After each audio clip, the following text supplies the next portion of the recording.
Hey guys, welcome back to Clueless Gamers. I'm Pete. I'm Dylan. And we're back to react to the official Thor Love and Thunder trailer. We did the teaser. I know at this time it's not like publicly displayed on the channel, but it's in the trailer section. I could also link it in the description down below. We did do that trailer. Yeah. But now we're getting the official stuff, which it's only like 45 seconds more than the teaser trailer, but hopefully we'll get some more story as we're ramping up to less than 2 months that this movie is going to be out. Dill, anything you're expecting? Any impressions you have? What do you want here? Well, the only thing that I know is there is a shot, and it's going to sound crazy to you, where Thor, I think, is completely naked. That's the only thing. I'm not even kidding. Okay. That'll be in the trailer. All right. It sounds weird. It's the only thing that I know. I've also heard some people talk about Gorr, the God Butcher, not liking his design. We've seen that from the pre-release. I imagine we're going to get a little more of that in the trailer, which I would expect even if I didn't hear that. So I'm interested to see how he looks, because I don't have any comic to base it off of. I'm not going to pretend to know what he looked like in the comics. So, I'm excited to see him and hopefully get some more dialogue and see if the Guardians are going to really be in this movie that much, and just kind of get some more Natalie Portman, right? That'll be doing a combination of stories here. I've not been spoiling this trailer, so for me, and I guess for the public at this time, because it came out about a couple days ago, this is the first official shots of Gorr, because we got him kind of in the Funko statue action figure realm of very like leaked, blurry photos. Clearly looks way different from the comics. Christian Bale, interested to see, great performer. I will really want to see where they take this character. So guys, we'll talk more about the trailer afterwards. So without further ado, here we go.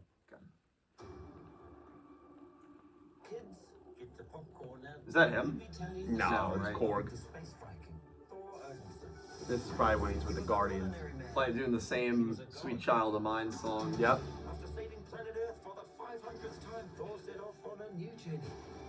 Yeah, so you can see the dead gods. I'm glad he got back in shape. Yeah. That was a good joke for a little bit. Yeah, it's gonna be his. Moon Knight repaired it, you think?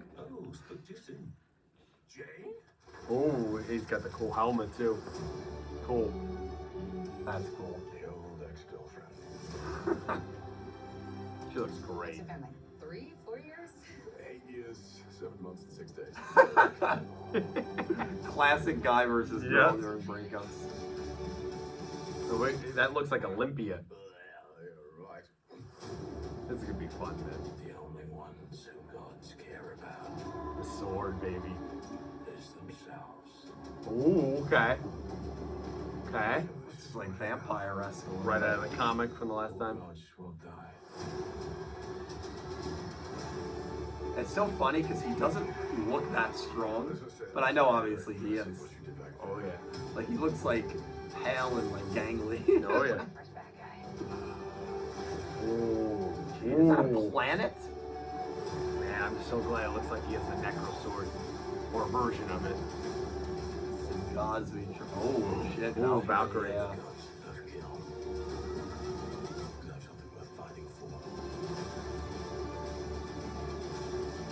Oh man, and look at that in the hall there too. That look like you gave the statues of the gods right there. Let's see who you are and take off your disguise. So Russell Crowe. Oh wow, okay. Flick too hard, damn it! Eventually. Great. Even there, they're just, the ladies are also interested. I mean, you know, it's Chris Hemsworth. So I'm interested. Yeah, I mean, come on. You get the confirmation there that we knew Russell Crowe was in this. There was a lot of rumors that looked like he was going to be Zeus. Very much looks like he's Zeus. So we're going to have kind of a tour de force of gods now. The more gods that appear, the more you wonder how many Gorr kills. Well, But Dill, first reactions out of the trailer, the official shots of what Gorr looks like, got a little bit of dialogue from him. How you feeling about it? Yeah, he looks fascinating. He looks like one of those disturbing like creatures that you would see in almost like a Hills Have Eyes kind of a little bit.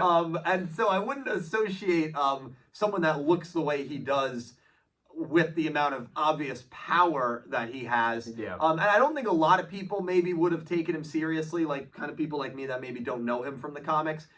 But they have that one shot of him destroying the moon or destroying the planet. Yeah, and I think cool, with man. that shot and him going toe to toe there's with a whole Valkyrie, fight going on there on that. yeah, I think because of those shots, it immediately legitimizes him as this strong god butcher, if you will. Oh yeah.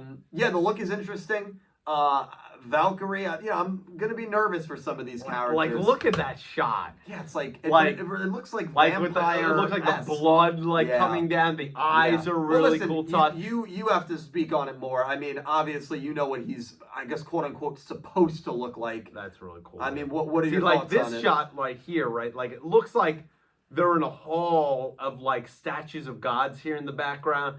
I'm wondering. I'm very fascinated how they're going to adapt this storyline, because, like, that seems fascinating. There, of like, are we getting, did Gorr kind of like make his own statues of himself, or so the whole story here of Gorr the God Butcher. It's a great comic book run.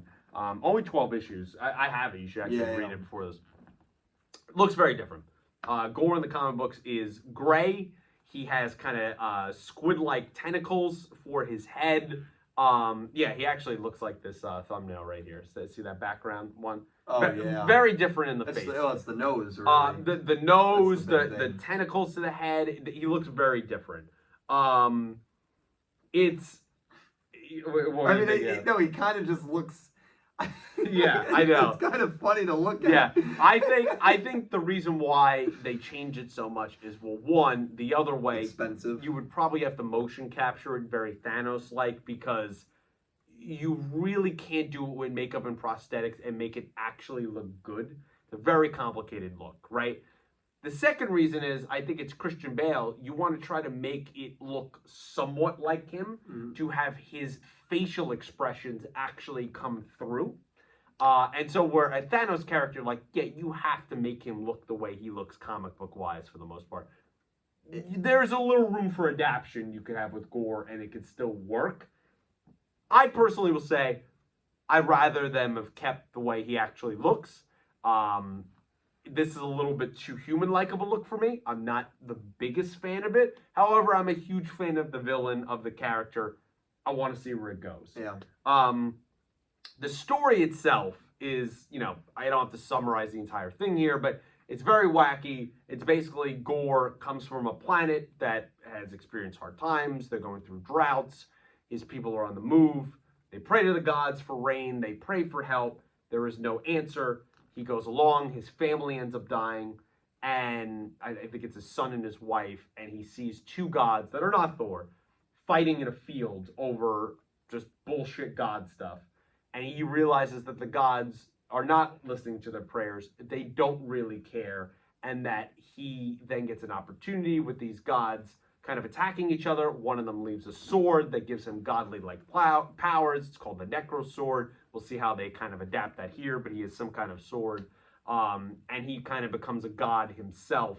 He slays every god throughout time. He travels through time and murders them all. And the point is, he leaves Thor as the last god alive, to make him watch every god that he's killed in his Why reign. so much anger towards Thor?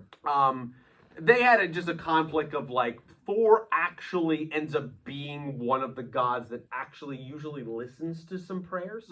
And so I think that resentment builds up there, and just what Thor's kind of ideals represent, I think makes him a big target there. And he leaves Thor all the way until he gets very old.